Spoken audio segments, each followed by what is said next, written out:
Happy Friday, everybody. I hope you had a good week. The weeks these days in the market, they leave me breathless. So I'll talk about more on that on the Monday market update, but it seems that this market is just in a rush. I'm not sure why, but more than usual, and we'll talk more about that on Monday. Today is March 22nd, 2024, and this is your Friday planning video. For now, let's get into a few important things. Before I dig into any of this, please note I don't give personal tax advice nor legal advice, but this time of year more than any of the other, we take calls from your tax and legal team members and work with them to keep your financial plan in line with the legal and the tax part.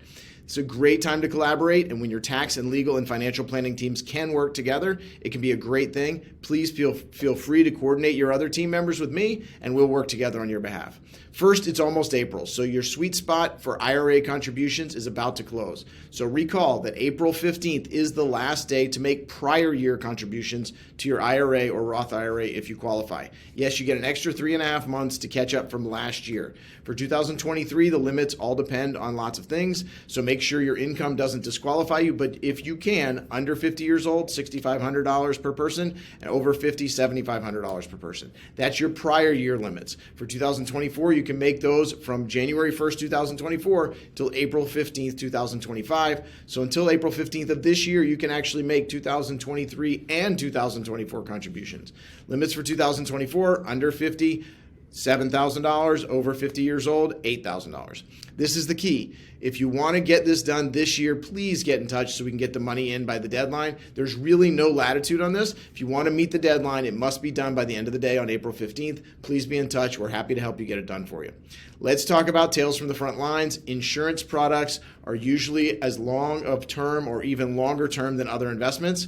What I'm seeing a lot of these days and have seen a lot over the years is that insurance that you may not know you had, and certainly you don't know how it works, if this is still good for you and if it will be in line with your goals. Here's the problem, or some of the problems. First, the contracts can be complex. They're rarely the pay until you die, then your heirs get the life insurance check. That's rarely what they really come out to be. Second, the lifespan of these contracts can be very long. I know that people used to buy life insurance contract for babies when they were born, and now into their 80s, that's a long time to keep track, not to mention keep records. And by the way you kept records 70 or 80 years ago, I don't think those records are so easy to find, nor are they so easy to understand. That'll be the same for contracts purchased these days. Today, you may scan them or put them into a file on the cloud, and then 40, 50, 60 years from now, or frankly 10 years from now, you'll want to know what those holdings of yours are doing for your plan, and you may not recall.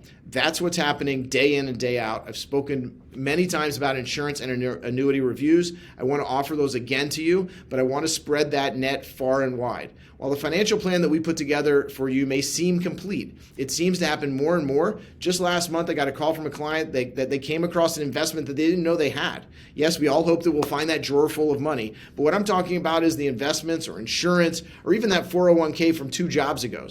They are all things that we should discuss. I'm happy to put an extra set of eyes on it with you, and in many cases, bring in some people on my team with special knowledge of these products. Some of these teams have spent a lot of time pulling together extensive troves of data that will help us find out what it is that you have and what it does for you. This is about making every aspect of your wealth, every asset, and even every liability work for you. I've spoken a lot over the past few months about cash management. I still talk to you and find that you are holding your large cash positions in accounts that pay low or no interest. Now, that was okay when high-yield savings accounts paid 0.75% a year and a half, 2 years ago, or it was almost okay. Today, those same on-demand deposits in high-yield savings accounts can earn upwards of 5%. That money should work for you, not the money center banks with that big building. Your insurance policy that you bought 30 years ago, is it still the best use of that money? Would it be better used for long-term care insurance if possible? Maybe it could be used to fund some permanent income programs in the insurance plan or an annuity plan. What I'm saying is that in keeping with last week's theme, I'm hoping to continue to work with you to control what we can control. We have already determined we cannot control the market direction. What we can control is how your wealth can work for you and how we can continue to focus on your plan, your goals, where your wealth is, what it's doing for you, your asset allocation, your asset location. And one of the ways to keep on top of this and how to keep it on top of mind is to always put it there. We'll continue to meet and review your investments and your assets as a whole. I'd like to continue to discuss what other team members may be approaching appropriate that may be tax advisors, legal advisors, long-term care and insurance advisors, and it will include your investments, the mainstream ones and even the alternative ones, your insurance contracts, and your Social Security plans. All of this makes up a big list. That's what we do. Please call me with questions. We have a lot to keep up with, so the more we bring to the table, the more we know. And the more we know, the better we can plan. For now, keep in touch, call me with questions, and most importantly for today, have a great weekend.